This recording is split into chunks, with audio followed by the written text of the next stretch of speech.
పెద్ద స్వాములు తమరు భూలోక పరమేశ్వరులు. తమరి మాట నాకు శివుడు అగ్గి లాంటిది.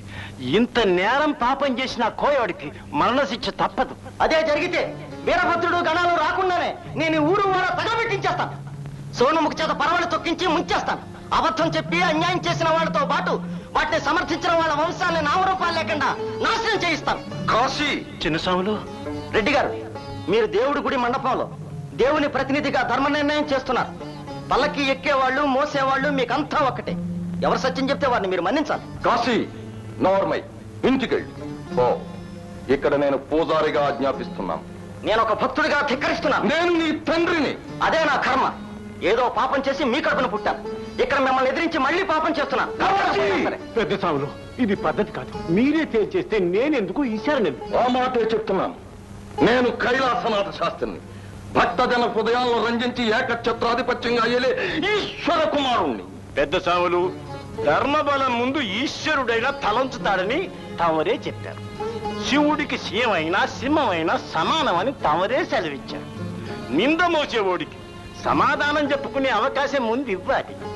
అయినా చిన్నస్వాములు, నాన్నగారు దేవుళ్ళు అంటాడు. ఆయన్ని శంకించడం తప్పేమో. ఒక్కసారి ఇటు చూడండి. అబ్బాయి, అమ్మవారి చంద్రహారం ఎక్కడుందో చెప్పు, లేకపోతే చంపేస్తాను. ఎంత చక్కని కన్ను, ఎంత చల్లని చూపు. అతని చావు బ్రతుకుల గురించి మనం తర్జన భర్జన చేస్తుంటే అతనేదో అతిలోక పారవశ్యంలో మునుగున్నాడు. అతన్ని దొంగంటే ఎలా నమ్మడం? ఆ భక్తి చూడండి. అది భక్తి కాదురా, తాగుడు మైకం, దొంగ నాటకం. అమ్మా, ఎక్కడుంది ఆహారం? నువ్వైనా నిజం చెప్పు. చెప్పమ్మా. మాకేం తెలియదు సాములు. మొన్న పెద్ద సాములు నా చేయి పట్టుకుంటే మా మామ కొట్టిండు. అందుకని పగబట్టి శాంతించండి భక్తులారా, శాంతించండి. ఏదో ప్రాణ భయం వల్ల పాపం అలా అంది. మనం లక్ష్య పెట్టరాదు.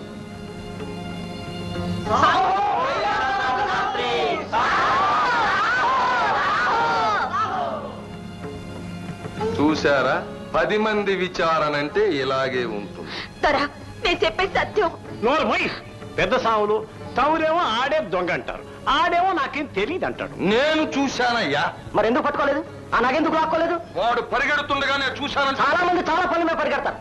వాడు గుళ్ళో లింగాన్ని తాగ్గానే పెద్ద మంట వచ్చింది. నేను ఇంటికి పరిగెత్తాను. నేను కూడా దొంగను కావచ్చుగా? ఏంటి?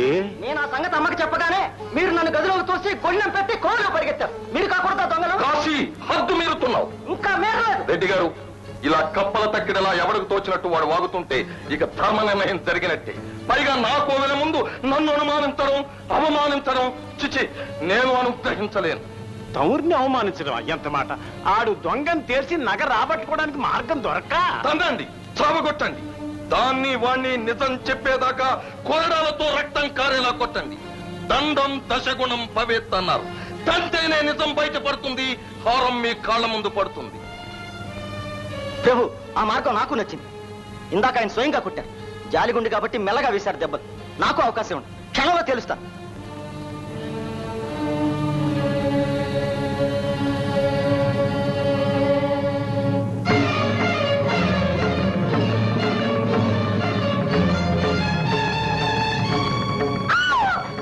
నిజం చెప్పు. చెప్పు చెప్పు. నాకు తెలీదు. దాన్ని పట్టకండి బాబు, దాన్ని చంపకండి బాబు. నీ తల్లి లాంటి బాబు. అవును బాబు, నీ తల్లి తర్వాత తల్లి లాంటి బాబు. కాశీ బాబు, ఇదిగో ఈ హారం, ఇదిగో కావాలంటే తీసుకోండి. ఇందా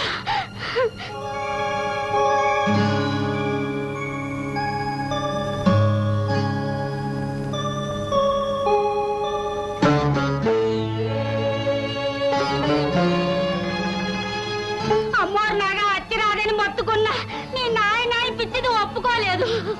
లక్షరహాల దండ కోసం కోట్లు విలువ చేసే నా బిడ్డను చంపకండి బాబు, మమ్మల్ని పోనివ్వండి.